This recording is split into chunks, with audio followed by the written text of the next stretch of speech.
Some other difficult sites for retrofit in large parking lots would be parking lots in downtown areas and central business districts where you don't have any space to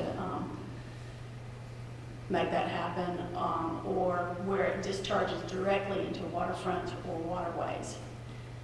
That doesn't always apply, but for the most part. Aerial photography is a great way to look and to use as a tool for analyzing where you can retrofit. I think this is hard for y'all to see, but here's the big box store, here's the parking areas, and you can look through here and pick out where would be the best area to treat the water runoff coming through that area. We mentioned trash earlier and maintenance. This is an ongoing problem. So, taking maintenance into consideration and knowing that parking lots generate a lot of trash, toxins, and debris and sediment, that needs to be taken into consideration in designing your retro treatment. Like in this example here, you see the sediment there, and there's some trash through here. They needed a larger treatment, 2-cell design with a 4-bay would have worked better for that site. Some things that should be taken into consideration or things that you should do when designing for a large retrofit would be to secure as-built drawings of the original parking lot or request a survey. It's good to know what you've got on the ground. Research the zoning and easement and plat records and determine ownership of the future development. That's key. You don't want to place something down where someone else owns it and they're going to develop it in the future. And evaluate the current parking demands. You don't want people to feel bad about not having enough parking. And also delineate any forests or wetlands that may be present in the proposed area. Small parking lot retrofits. And these are usually parking lots of 5 or less acres. There's a lot of different things you could do with these. And let's look at those. Okay, here's a plan that shows a parking lot similar to the slide in previous that. And we've got permeable pavers here in this area that used to be a parking bay. We've got bioretention islands here, and perimeter sand filters, and infiltration. I'm not sure where it is in here, but it's somewhere. I can't read that. Oh, here it is. It's down here. And dry swells. All of those treatments could go in the same parking lot, or you could have a series of the same.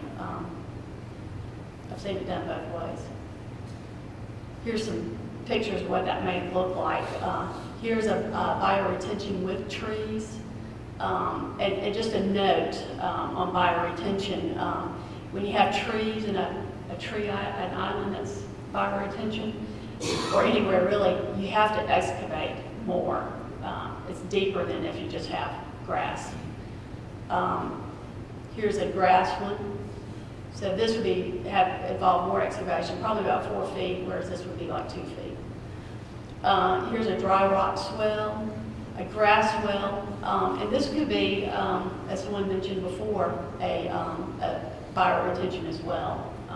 When you have a high maintenance, or a project that wants high maintenance, or when I say high maintenance, I mean mowing, because it's used regularly, or that's the look they're going after, then you can still do bioretention. It doesn't have to be planted like this one here. Whoops. Oh yeah, okay. Here's infiltration, which you usually have these large chambers underneath the parking here. Here's your bioretention island in the center of this parking. And then the water, the under drain, takes the water to these chambers where it has another chance to perk before it flows on to the stormwater system. Okay, retrofits in urban hardscapes. That's a really good opportunity for demonstration to educate people because it's more visible with the public. They also go a long way in reducing the heat island effect.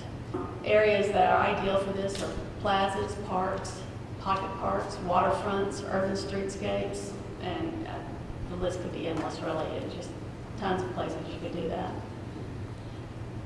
Here's a retrofit in Homewood Central Park, which made the stormwater, it used to be a channel, concrete ditch, 5 feet walls, 12 feet wide, straight line ditch that went through Homewood Central Park. It was dechannelized. The creek was undulated through the park. It allowed more usable space in the park itself and made the stormwater an amenity. And also the water is used for irrigating the park as well.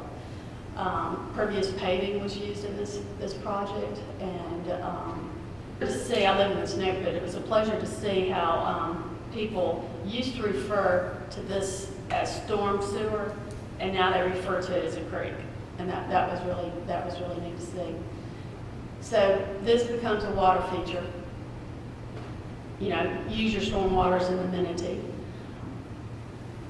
And of course, some other hardscape uses would be fire retention, green roofs, expanded tree pits, and rainwater harvesting you can all use in hardscapes.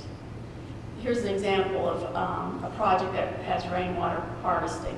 There's 4 cisterns that are on the Commons building here at Birmingham Children's Zoo, and this whole landscape is irrigated with that cistern water. Just through the woods there is an otter exhibit where water was bypassed an existing storm flow, and wetlands was created. So that's another example where the water is being allowed to percolate back into the ground, but it's an amenity, it's a water feature. This is a garden downtown Birmingham. It is being irrigated by water collected off a cistern.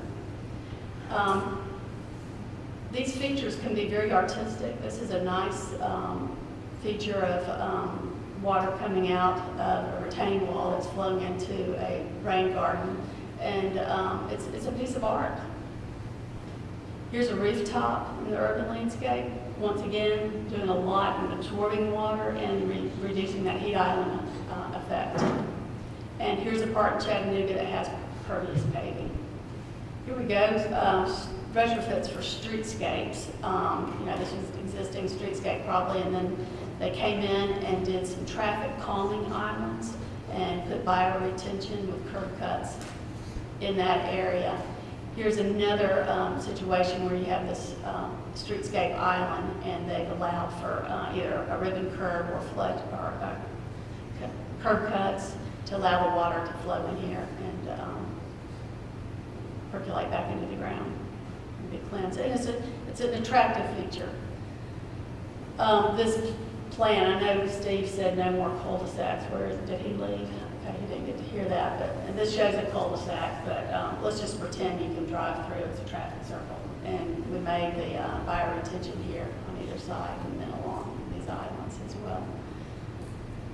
With that, okay, now we're ready to talk about our case study.